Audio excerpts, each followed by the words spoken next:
নমস্কার বন্ধুরা, আশা করি তোমরা সবাই খুব ভালো আছো। আমিও খুব ভালো আছি।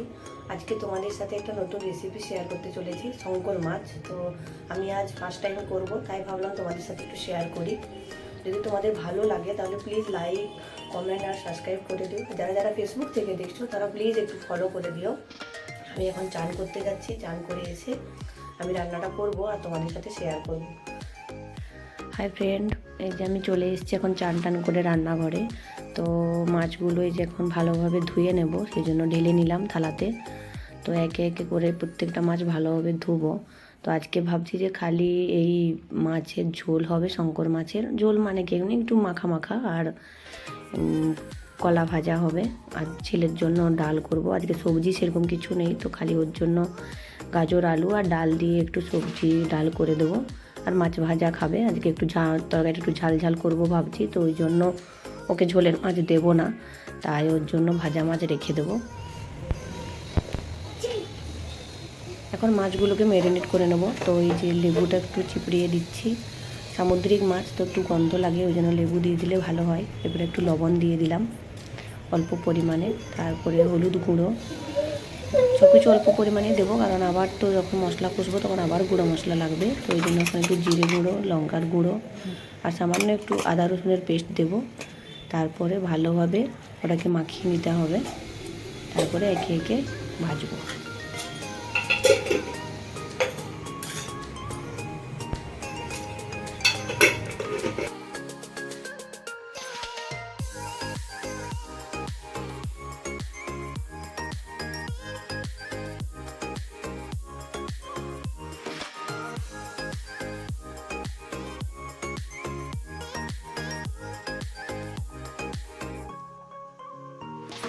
এখানে মাছগুলো আমি ভেজে নিয়েছি। এরপরে আমি একে একে পেঁয়াজ কুচি, টমেটো আর পেঁয়াজ ছাই, এখন শীতের দিন তাই ওই জন্য পেঁয়াজ ছাইটা ছিল।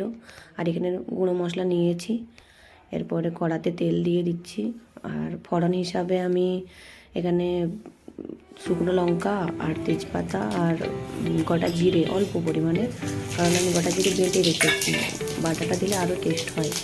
ওই জন্য এখানে কড়াতে ওই ফোড়ন দিলাম।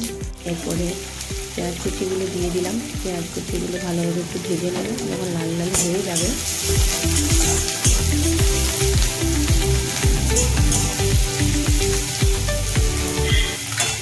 পেঁয়াজ কুচিটা দিয়ে দিয়েছিলাম। এরপরে পেঁয়াজটা লাল হয়ে গেছে, আর একটু টমেটো কুচি দিয়ে দেবো। এবারে টমেটো কুচি আর পেঁয়াজটা ভাজতে হবে যতক্ষণ না টমেটো গন্ধটা যাচ্ছে।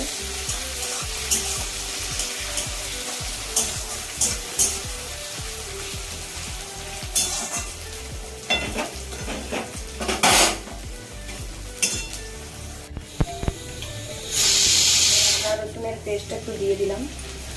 পেঁয়াজটা এটা এখন ভাজা হয়ে গেছে। পেস্টটা দেওয়ার পরে একটু ভালো করে নেড়ে নিতে হবে।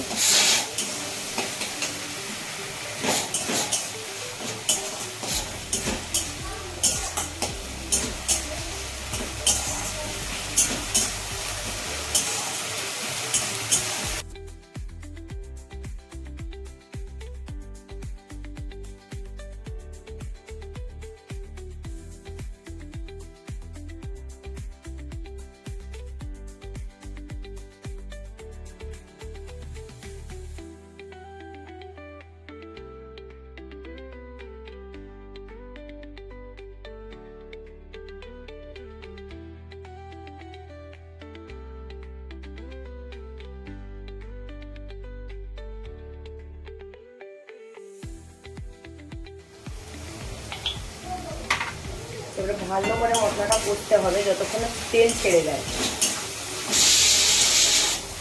তেল ছেড়ে যাওয়ার পরে তখন বোঝা যায় যে এখন মশলাটা ভাজা হয়ে গেছে।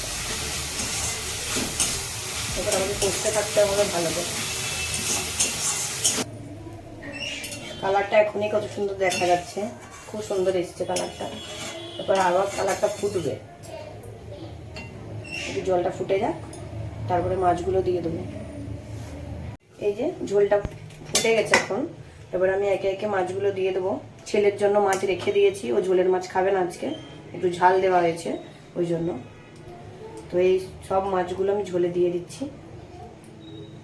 এটা ঝোল হবে না, কিন্তু এখন মাছটা ফোটানোর জন্য একটু জল দিয়েছি, তো জলটা মরে যাবে, শুকনো শুকনো করবো আর কি, একটু গ্রেভি গ্রেভি থাকবে, ভাতে যাতে মাখিয়ে খাওয়া যায় সেরকম। কালারটা তো খুবই সুন্দর এসেছে, ফার্স্ট টাইম করেছি, তো আমারই এখন দেখে মনে হচ্ছে যে না, মনে হয় ভালোই হয়েছে, তারপরে দেখাই যাক।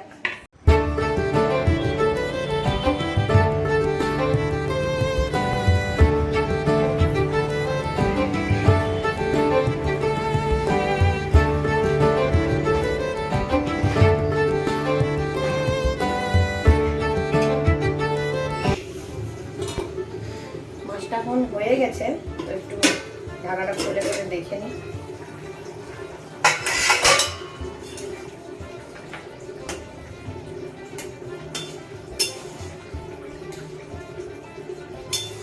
হয়ে গেছে, কালারটাও সুন্দর এসেছে। এরপর এখানে আমি দুটো লঙ্কা চিড়ে করে রেখেছিলাম, সেগুলো এখন দিয়ে দিই, আর একটু ধনা পাতা, এরপরে নামিয়ে দেবো।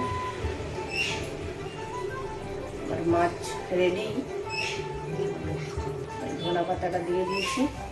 আর এরপরে লাস্ট একটা জিনিস বাকি আছে, যেটা দিয়ে আমি এখন মাছটা নামিয়ে দেবো। এটা হলো গরম মশলা।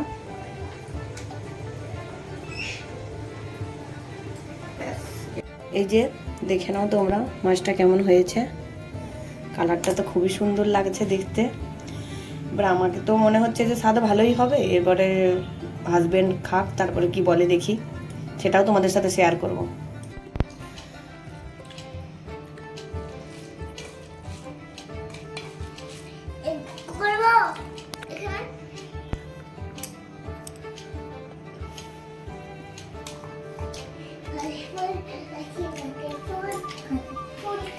কেমন হয়েছে রান্নাটা?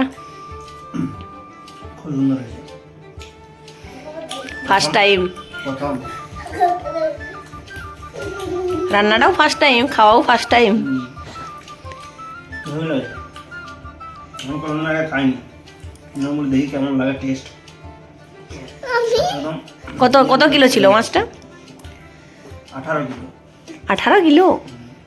বাহ, পুরো একদম মাংসের মতো ছিল। হ্যাঁ, খুব সুন্দর।